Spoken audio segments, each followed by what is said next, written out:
వి gold trusted gold buyers తాకట్టులో ఉన్న బంగారాన్ని విడిపించి ఈ రోజు ఉన్న మార్కెట్ ధరకే కొనబడును. మరిన్ని వివరాలకు సంప్రదించండి 7771077720. Super six super hit program నేపథ్యంలో ఇప్పటికే టీడీపీ నేతలందరూ కూడా పెద్ద ఎత్తున చేరుకున్నారు. రేపు దాదాపుగా 4 లక్షల మంది సభకు ఏర్పాటు చేస్తున్న నేపథ్యంలో టీడీపీ నాయకులందరూ కూడా ఇక్కడ వచ్చిన పరిస్థితి అయితే ఉంది. ప్రధానంగా మనం కానీ చూసుకుంటే అసలుకి రేపు సభకి ఎంతమంది పబ్లిక్ రాబోతున్నారు, ఏర్పాట్లు ఏ విధంగా ఉన్నాయో ఇక్కడ ఏర్పాట్లు చేస్తున్న ఎమ్మెల్సీ రామ్ గోపాల్ రెడ్డి ఉన్నారు, అలాగే సూర్యప్రకాష్ అందరూ కూడా ఇక్కడ చేరుకున్న పరిస్థితి అయితే ఉంది. సార్, ఎలా చూస్తున్నారు? ఇప్పుడు రేపు మీ టార్గెట్ 4 లక్షల మంది, అంటే కడపలో జరిగిన సభను దాటి ఈ సభను సక్సెస్ చేయాలని ప్లాన్ చేస్తున్నారా? అంటే ఒక సభకు పోటీ కాదు, కానీ మహానాడు అనేది మొత్తం రాష్ట్ర వ్యాప్తంగా ఉండే అందరూ కార్యకర్తలు రావడం జరిగింది. ఇప్పుడు కేవలం ఉమ్మడి అనంతపురం జిల్లాకు సంబంధించిన ప్రజల్నే సమీకరించడం జరుగుతుంది. మహానాడు సభే ఇది జరిగే సూపర్ సిక్స్ సూపర్ హిట్ సభకు దేనికదే ప్రత్యేకంగానే చూడాల్సి ఉంటుంది. అయితే మీరు ప్రధానంగా వరుసగా జరుగుతున్న ప్రోగ్రామ్స్లో రాయలసీమ మీదనే ఎక్కువ దృష్టి పెడుతున్నట్టుగా కనపడుతుంది. ఎందుకంటే మొన్న మహానాడు కడపలో చేశారు, ఇప్పుడు సూపర్ హిట్ అనే దాని మీద ఫోకస్ ఎక్కువగా చేస్తుంది. ఇప్పుడు తెలుగుదేశం పార్టీకి అన్ని ప్రాంతాలు కూడా సమానమే. విశాఖపట్నంలో యోగాంధ్ర కార్యక్రమాన్ని చేయడం జరిగింది. అంటే 3 ప్రాంతాల్లో కూడా అన్ని కార్యక్రమాలు జరిగాయి. మళ్ళీ అంటే మొదటగా దీన్ని చిన్న కార్యక్రమంగా చేయాలంటే ఫస్ట్ అనుకొని అనంతపురం అని చెప్పి చేయడం జరిగింది. తర్వాత నాయకుల నుంచి కార్యకర్తల నుంచి కూడా దీన్ని పెద్దగా జరుపుదామని చెప్పి సూచనలు సలహాలు పార్టీ అధిష్టానం దృష్టికి రావడంతో దీన్ని పెద్ద ఎత్తున జరపాలని చెప్పి నిర్ణయించి జన సమీకరణ మొత్తం కేవలం ఉమ్మడి అనంతపురం జిల్లా నుంచే చేయడం జరుగుతుంది. 3 నుంచి 5 లక్షల వరకు వస్తారని చెప్పి మేము అంచనా వేస్తున్నాం. కానీ అంటే సరైన వాహనాలు కూడా దొరకని పరిస్థితి ఉంది. అంటే అటు కర్ణాటక ప్రాంతం నుంచి కూడా కొన్ని వాహనాలను, అంటే బార్డర్లో ఉండే రాయదుర్గం కానీ, కళ్యాణ దుర్గం కానీ, మడకశిర, పెనుగొండ ప్రాంతాలకు సంబంధించిన వాళ్ళంతా కర్ణాటక ప్రాంతం నుంచి కూడా వాహనాలను తీసుకొని రావడం జరుగుతుంది. రేపు మధ్యాహ్నం 1 గంట నుంచి సభ ప్రారంభమై 5 గంటలకల్లా ముగడం జరుగుతుంది. వచ్చిన వారందరూ కూడా ఎలాంటి ఇబ్బందులు రాకోకుండా పార్టీ యంత్రాంగం యావత్తంతా కూడా ఇక్కడనే దృష్టి కేంద్రీకరించి అన్ని సౌకర్యాలను కూడా ఏర్పాటు చేయడం జరుగుతుంది. వచ్చిన వారికి మంచినీరు కానీ, భోజన వసతి కానీ, ఇవన్నీ కూడా వైద్య సదుపాయాలు కానీ, రవాణా సౌకర్యాలు కానీ, వచ్చిన వారంతా కూడా మళ్ళీ క్షేమంగా వాళ్ళ ఇంటికి చేరేటంత వరకు కూడా అన్ని ఏర్పాట్లను కూడా పార్టీ నాయకులంతా కూడా ఇక్కడనే కూర్చొని, అంటే ఇప్పుడు ఇది పార్టీ టీడీపీ కంటే కూడా కూటమి ప్రభుత్వం కలిసి చేస్తున్న సభగా అనుకోవచ్చా దీన్ని? కూటమి ప్రభుత్వం కాదండి, కూటమి పార్టీలు. దీని ప్రభుత్వానికి ఏం సంబంధం లేదు. కేవలం తెలుగుదేశం పార్టీ, భారతీయ జనతా పార్టీ, జనసేన, ఈ 3 పార్టీలు కలిసి చేస్తున్న బహిరంగ సభ. దీనికి ప్రధాన అట్రాక్షన్ ఎవరు అంటే ఏం చెప్తారు? ప్రధాన అట్రాక్షన్ చంద్రబాబు నాయుడు గారే. కూటమి ముఖ్య నేతకి రాష్ట్ర ముఖ్యమంత్రిగా చంద్రబాబు నాయుడు గారే ప్రధాన ప్రసంగం ఉంటుంది. అంతేకాకుండా జనసేన పార్టీ అధ్యక్షులు ఉప ముఖ్యమంత్రి గారు పవన్ కళ్యాణ్ గారు, అదేవిధంగా జాతీయ ప్రధాన కార్యదర్శి యువగలం రథసారథి లోకేష్ బాబు గారు, భారతీయ జనతా పార్టీ రాష్ట్ర అధ్యక్షులు మాధవ్ గారు పాల్గొని సభను ఉద్దేశించి ప్రజలందరికీ సందేశం ఇవ్వడం జరుగుతుంది. ప్రకాష్, ఇప్పుడు ప్రధానంగా మనం చూసుకుంటే ఇప్పుడు రాయలసీమ ఇందాక చెప్తే మాకు అన్ని ప్రాంతాలు ఒకటే అని చెప్పి మీ నాయకులు చెప్తున్నారు. బట్ మీ ఫోకస్ పర్టికులర్గా రాయలసీమ మీద జరగడానికి ప్రత్యేకమైన కారణం ఏంటి?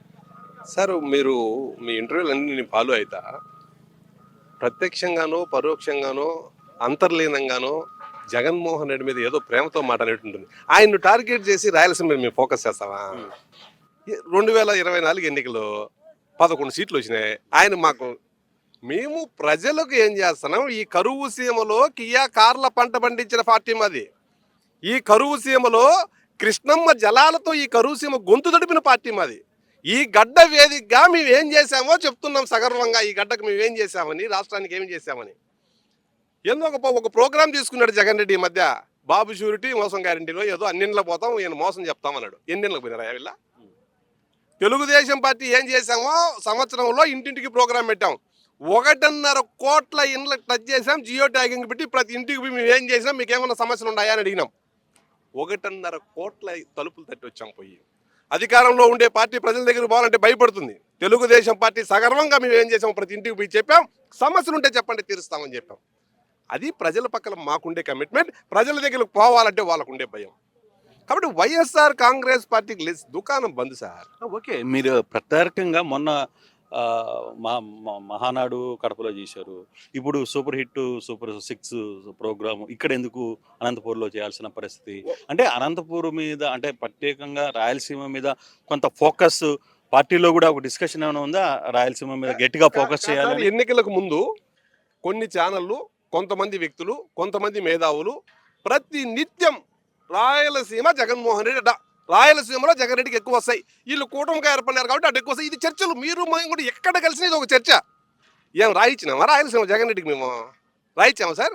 ఎన్ని సీట్లు వచ్చినాయి రాయలసీమలో జగన్ రెడ్డికి మొన్న? జగన్ రెడ్డికి మేము ప్రత్యేకంగా దృష్టి పెట్టేవాళ్ళ. మేము ఆల్రెడీ రాయలసీమలో చాలా బలంగా ఉన్నాం. 2024 ఎన్నికల్లో అది ప్రూవ్డ్. ఇప్పుడు మేము చేస్తున్న కార్యక్రమం వల్ల శత్రు దుర్భేద్య ప్రాంతంగా రాయలసీమను మార్చుకుంటాను.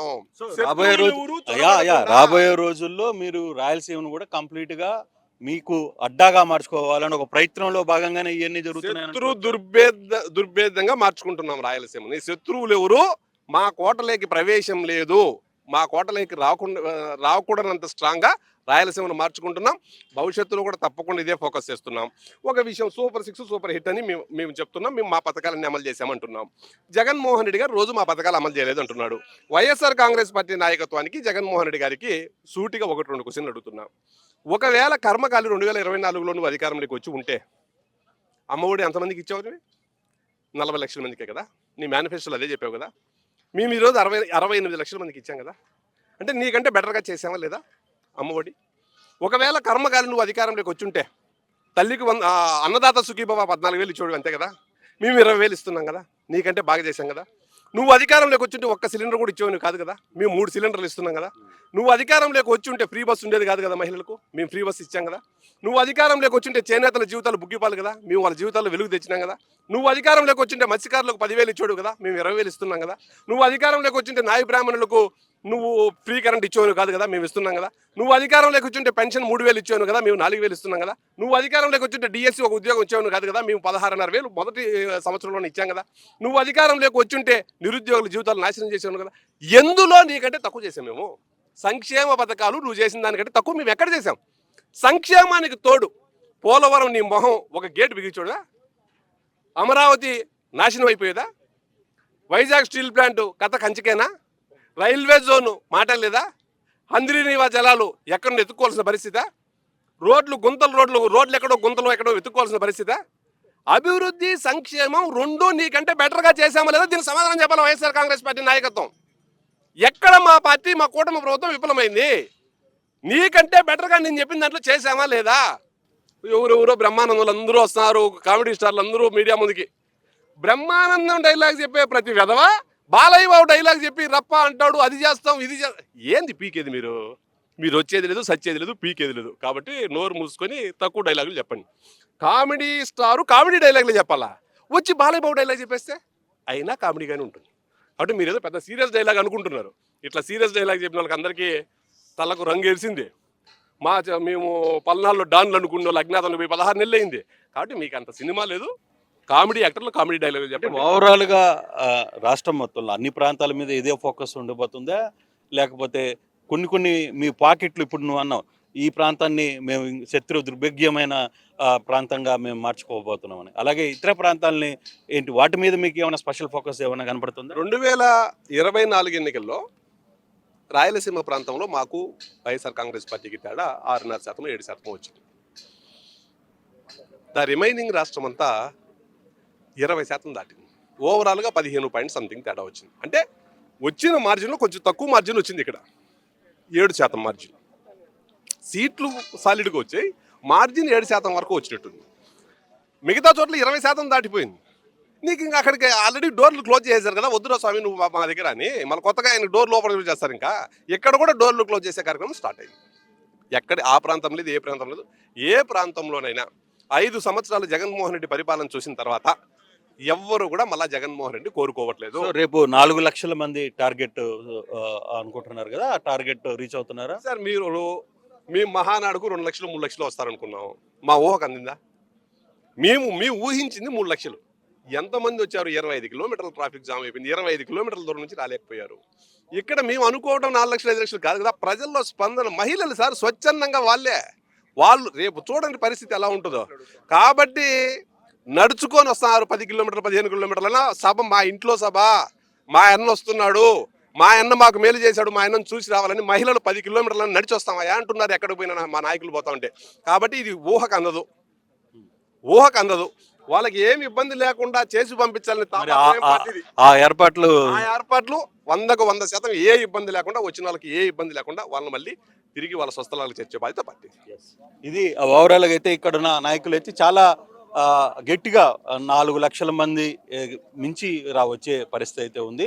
వచ్చిన వాళ్ళకి జాగ్రత్తగా ఏర్పాట్లు చేయడం కోసం మేము అన్ని రకాల ఏర్పాట్లు పరిస్థితులన్నీ కూడా చక్కదిద్దుతున్నామని చెప్పి స్థానిక నేతలు చెప్తున్న పరిస్థితి. ఫోటో స్టూడియో తెలుగులో న్యూస్ కి ఫాస్టెస్ట్ యాప్ ఇప్పుడు టోటలీ న్యూ అవతార్లో జస్ట్ 5 సెకండ్స్ లో కంప్లీట్ న్యూస్. సోషల్ మీడియాలో ట్రెండ్స్ కి one stop solution. Live TV app voice search option తో ఇప్పుడే డౌన్లోడ్ చేయండి లేదా అప్డేట్ అయిపోండి. యాప్ లింక్ డిస్క్రిప్షన్ లో ఉంది.